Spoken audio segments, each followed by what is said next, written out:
The shelter called him Unfixable, a three-legged German shepherd who had been returned 4 times in 2 years. To damaged, to broken, too much work. They had scheduled his euthanasia for Friday morning, but on Wednesday afternoon, a boy in a wheelchair rolled through the shelter doors. 11-year-old Ethan Matthews had not spoken a full sentence in 8 months, not since the accident that took his legs and his father on the same night. His mother pushed his wheelchair down the aisle of barking dogs, hoping something might reach the son, who had disappeared into silence. When Ethan saw the three-legged dog sitting alone in the corner kennel, he did something he had not done in 243 days. He spoke. "That one is like me," he whispered. "We are both missing pieces." This story has touched millions of hearts around the world. If it touches yours, please take a moment to hit the like button, leave a comment, and subscribe to our channel. We would love to know where you are watching from, so drop your country in the comments below. Now, back to the story. The dog's name was Soldier. He had earned that name on the streets of Detroit, where animal control found him dragging himself through an alley on 3 legs. His fourth shattered beyond repair after being hit by a car. The veterinarian saved his life, but could not save the leg. What they could not fix was something deeper. The trauma that made him flinch at sudden movements. The fear that made him growl at extended hands. The walls he had built around a heart that had been broken too many times. For families had tried. For families had given up. Too aggressive, one wrote on the return form. Too unpredictable, wrote another. Does not bond, wrote the third. The fourth simply left him in the parking lot without a note. Soldier had learned the lesson that abandoned creatures learn. Love is temporary. People leave. Trust no one. Ethan had learned the same lesson 8 months ago. A drunk driver had crossed the center line and hit their car head-on. Ethan woke up 3 days later to doctors explaining that his spinal cord was severed and his father was gone. The boy who had loved soccer, who had dreamed of playing professionally, who had spent every weekend kicking balls with his dad in the backyard, now sat in a wheelchair staring at walls. Therapists came, therapists went. Ethan refused to speak to any of them. His mother watched her son disappear into a grief she could not reach. The shelter volunteer tried to warn them. "This dog has issues," she said gently.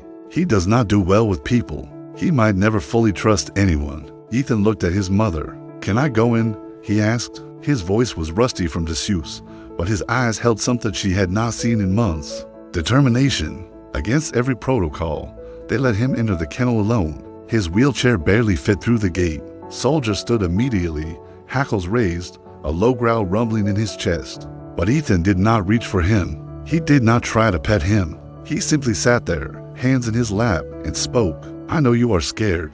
I am scared too. I lost my dad and his legs, and I do not know who I am anymore. People keep trying to fix me, but I do not want to be fixed. I just want someone to understand." Soldier's growl faded.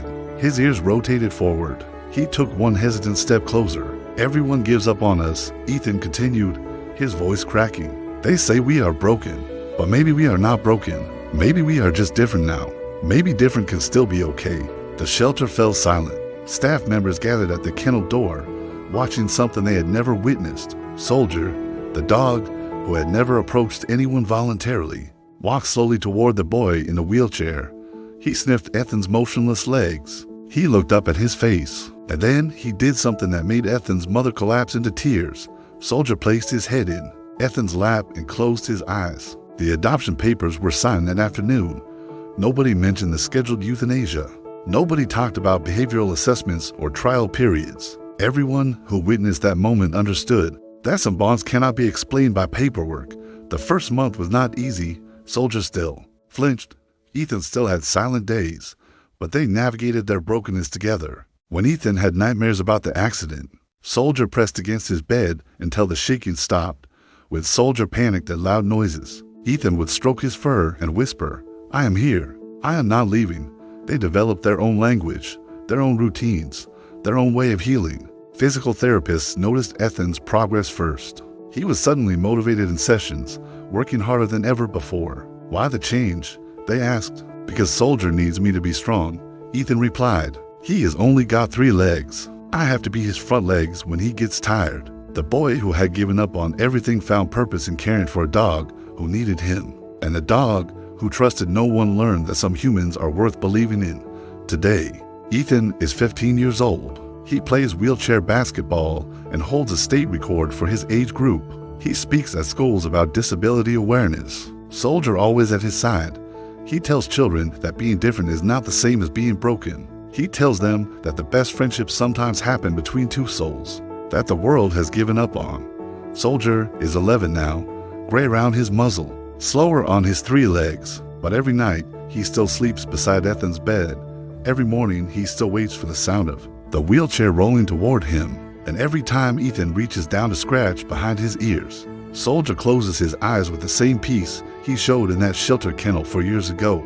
The peace of finally being understood. Some people say Ethan rescued Soldier. Others say Soldier rescued Ethan. The truth is simpler than that. They rescued each other to broken pieces that fit together perfectly. If this story touched your heart, please like, share, and subscribe. And remember, the next time someone calls you broken, maybe you are just waiting for the one who sees you differently. Different is not less. Different is just different. And different can be the most beautiful thing in the world.